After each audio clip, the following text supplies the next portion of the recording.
In the year 2147, humanity's reach had extended far beyond the confines of Earth. The United Earth Federation, UEF, had colonized dozens of worlds, forging alliances with extraterrestrial species across the galaxy. Among these alliances was the fragile pact with the Zorathians, a nomadic race of ethereal beings from the nebula-shrouded planet of Zorith Prime. The Zorathians were known for their advanced biotechnology and their nomadic lifestyle, drifting from star system to star system in massive hive ships. But peace was a delicate thing in the cosmos, and it shattered like fragile glass when the Vexari swarm invaded. The Vexari were a biomechanical horror, a collective intelligence born from ancient machines that had evolved, or devolved, into a ravenous horde.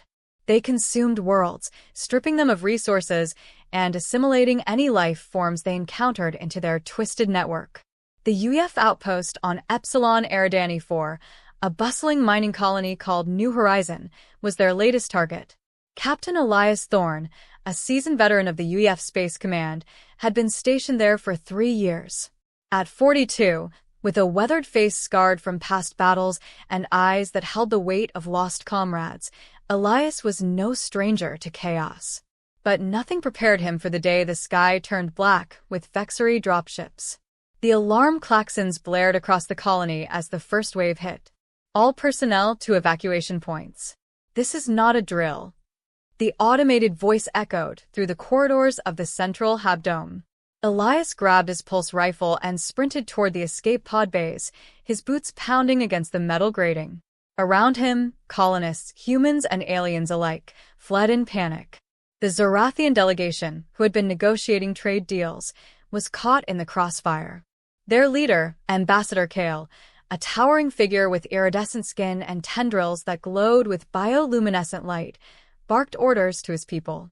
Among the Zorathians was Lyra, a young female barely out of her larval stage. In human terms, she was equivalent to a teenager, her form slender and graceful, with wide, luminous eyes that shifted colors with her emotions. Lyra had come to New Horizon as part of her rite of passage, to learn about other species and prove her worth to the hive. She was fascinated by humans, their tenacity, their humor, their unyielding spirit. But now, terror gripped her as explosions rocked the dome. Elias reached the pod base first, organizing the evacuation. Women, children, and non-combatants first. Move it, people.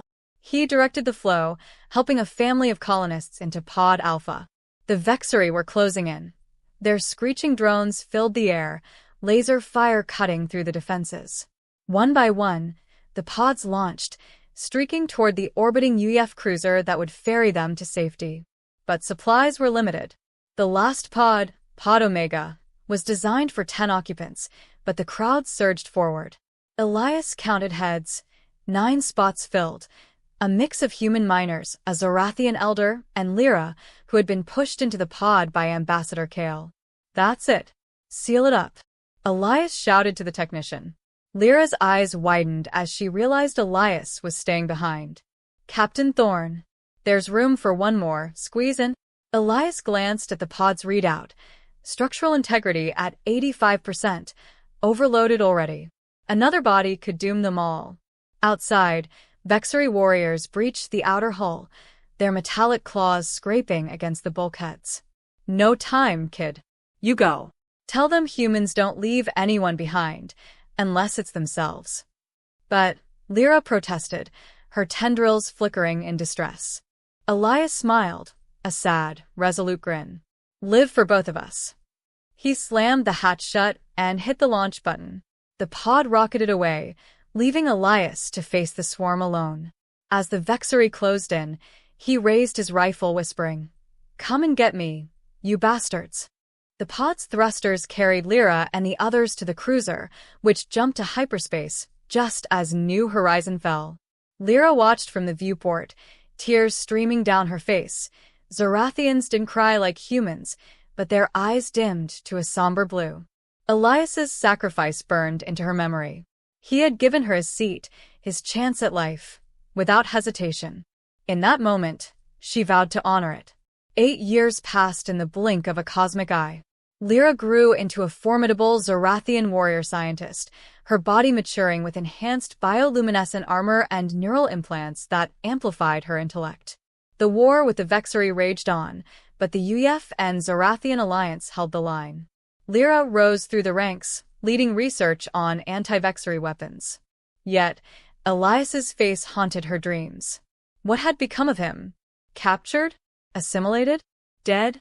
The UEF listed him as MIA, presumed lost.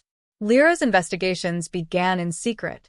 Using her access to Zorathian hive archives, she pieced together fragments. Vexari prisoner logs intercepted during raids, whispers of a human anomaly in their core systems. The Vexari didn't kill everyone. They repurposed organics, integrating them into their hive mind as slaves or experiments. Could Elias have survived? Her breakthrough came during a raid on a Vexari outpost in the Orion Arm. Amid the data cores, she found an encrypted file.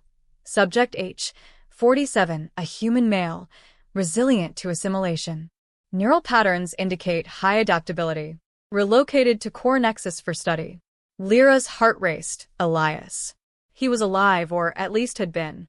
Convincing the Alliance to mount a rescue was no easy task.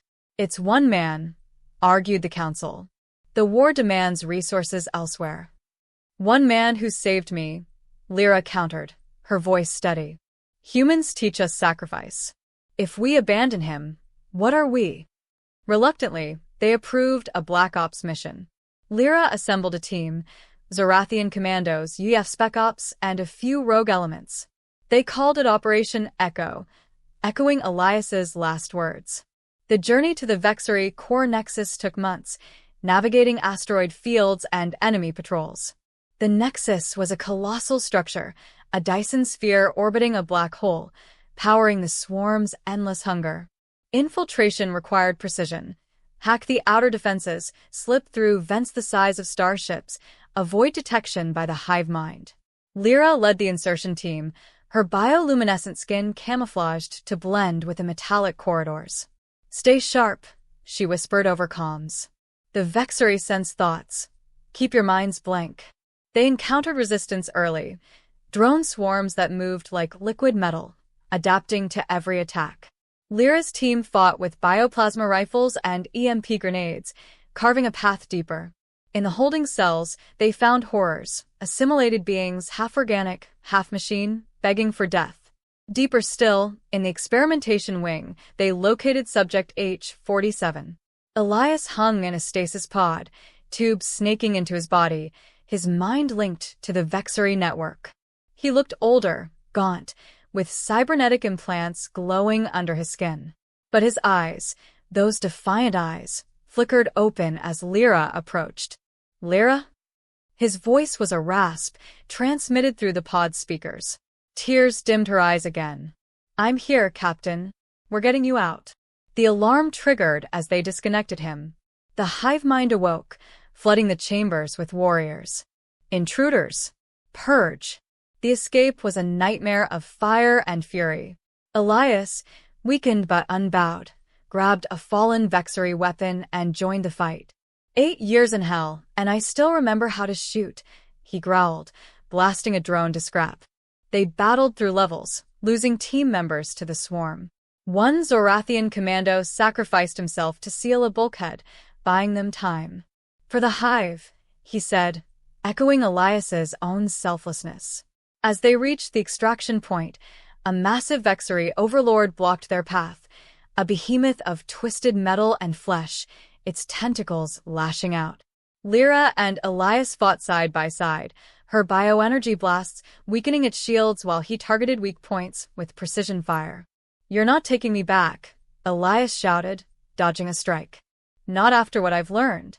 In his captivity, Elias had resisted assimilation, his human willpower turning the tables. He'd hacked the network from within, feeding false data to the swarm, sabotaging operations. That's why they'd kept him, to study his resistance. But now, free, he uploaded a virus he'd coded in his mind, a cascade failure that would cripple the Nexus. The Overlord fell, and the team blasted through to their ship. As they jumped to hyperspace, the Dyson sphere erupted in a chain reaction, a blow that would set the Vexery back years. Back on Zorith Prime, Elias recovered in a bioregeneration chamber. Lyra visited daily, sharing stories of the war, of how his sacrifice inspired alliances. "You came back for me," he said one day, sitting up. "Why?"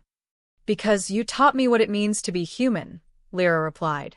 "Sacrifice isn't just giving up, it's giving hope. And hope brought me back." Elias smiled, the scars fading under Zorathian tech. "Well, kid, looks like we're even." But the story didn't end there.